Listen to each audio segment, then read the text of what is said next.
Umat beriman yang terkasih, umatku yang berada di gereja paroki Santo Yohanes dan Cornelius Lota, maupun umatku yang beriman yang berada di eklesia domestika Anda masing-masing, pun siapapun umat beriman yang mengikuti misa ini secara live streaming.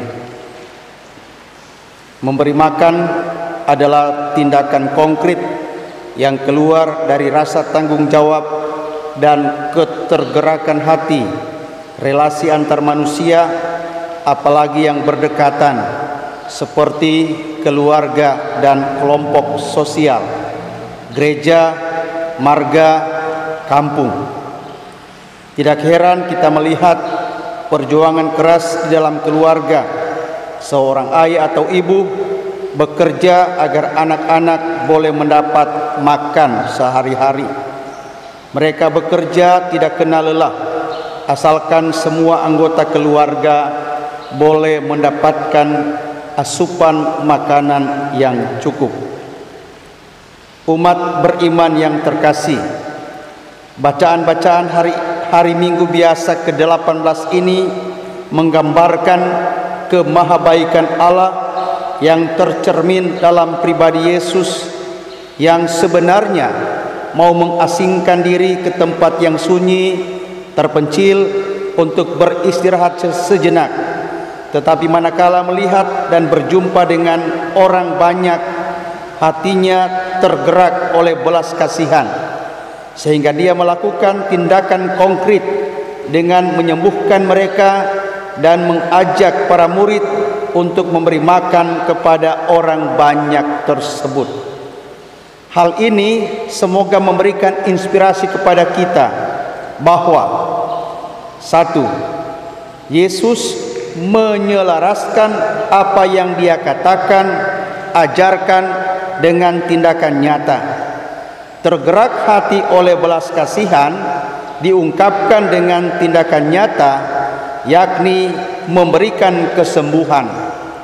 Bahasa sekarang memberikan kelegaan hidup, memberi makan, memberi tenaga baru.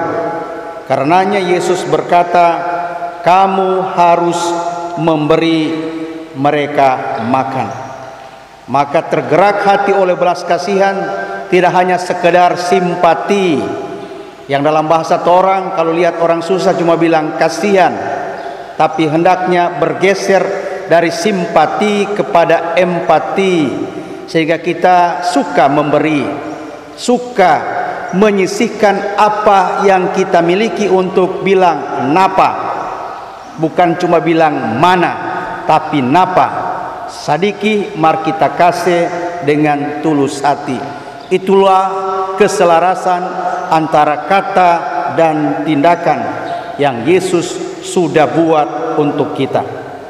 Yang kedua, Yesus juga memberikan teladan untuk bersyukur dengan apa yang dimiliki.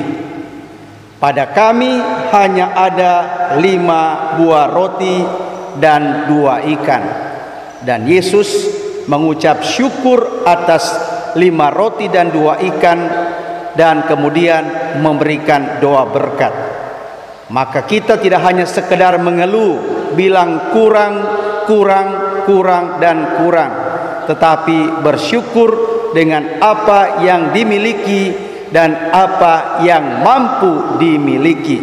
Dan itu juga diteladankan oleh Yesus sendiri. Ketiga, Yesus pun mengajarkan tindakan konkret untuk rela berbagi sampai orang-orang makan kenyang. Yesus menyuruh setelah memberikan doa berkat dan mengucap syukur, 5 roti dan 2 ekor ikan yang sudah banyak dibagi-bagi kepada orang banyak sampai orang makan kenyang. Dibagi-bagi, bukan dibungkus-bungkus. Dan itulah yang hendaknya menjadi spiritualitas orang Katolik, suka berbagi. Dan Yesus juga sudah memberikan teladan bagi kita.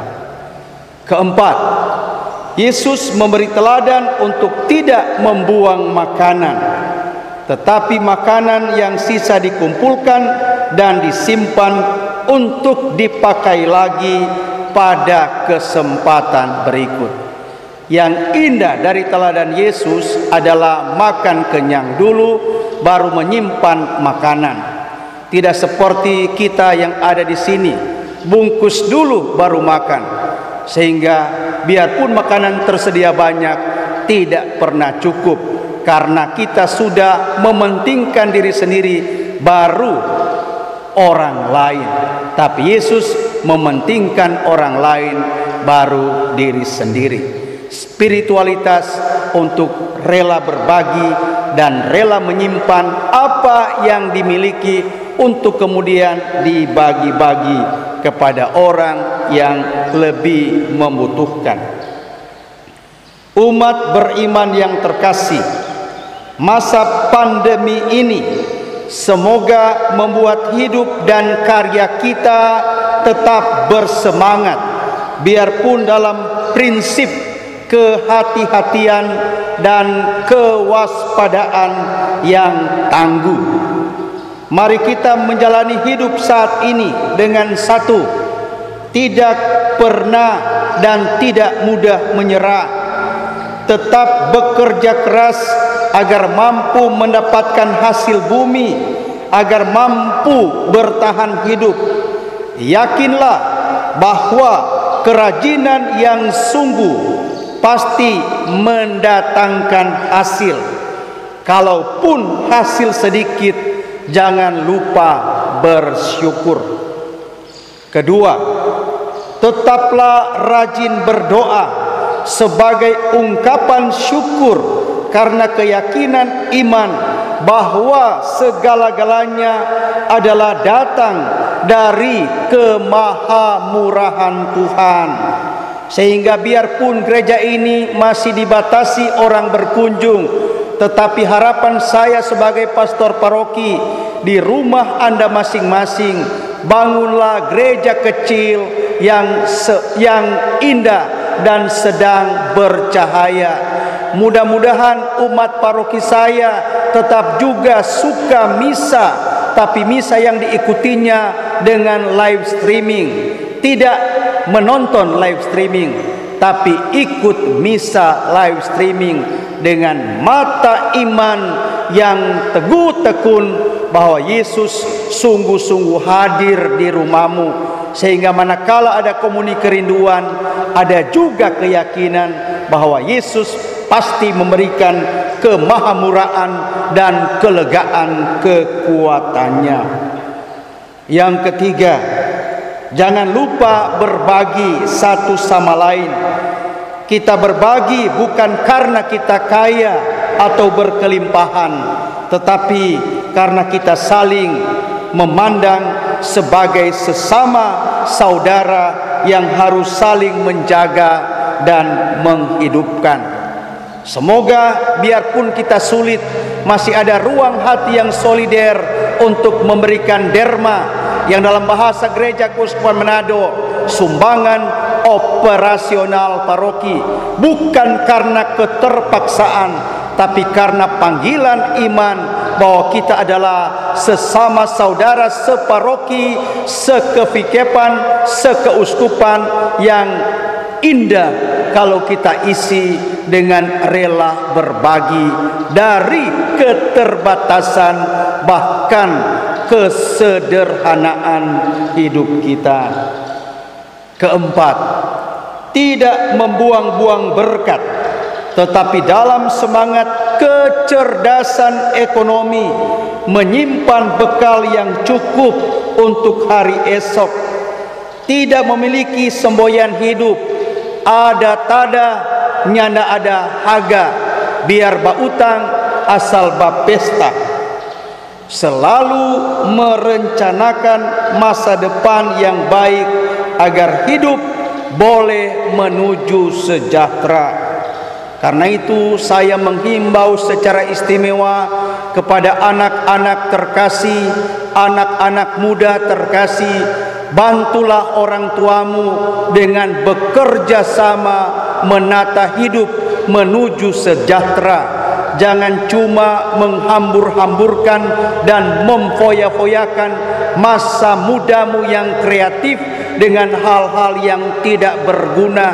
Jangan cuma habiskan data smartphone-mu dengan hal-hal yang tidak berguna. Indahlah kau isi data-data pengelolaan data smartphone-mu dengan ikut cerdas cermat kitab suci, dengan ikut hal-hal yang bermartabat, sehingga engkau pun mendapatkan berkat dan keluargamu pun mendapatkan berkat. Pun serius mengikuti kuliah-kuliah online, pelajaran-pelajaran daring, sehingga smartphone-mu adalah smartphone-mu yang mencerdaskan dan memajukan. Itu himbauan istimewa saya untuk anak-anak muda, sehingga engkau boleh menjadi sarjana, engkau boleh menjadi orang yang bisa dipakai oleh gereja dan masyarakat. Semuanya ini dibuat karena kita sungguh-sungguh yakin ada Allah yang terus menolong dan berbela rasa dengan kita. Seperti terungkap tadi pada bacaan kedua, tidak ada suatu makhluk pun dapat memisahkan kita dari kasih Allah yang ada dalam Kristus Yesus. Dan itu sudah teraplikasi dalam mukjizat perbanyakan roti pada bacaan Injil. Dan bacaan pertama tentang kitab Yesaya, dia berkata, terimalah dan makanlah dengan gratis. Maka identitas hidup Kristiani salah satunya adalah berbela rasa dan suka saling berbagi. Semoga kalau kita disemangati dengan hal seperti ini, baku bae, baku sayang, baku bikin maju, bukan sekedar surga telinga, tapi menjadi gaya hidup kita yang menggembirakan dan memajukan, karena Tuhan selalu suka menolong. Amin.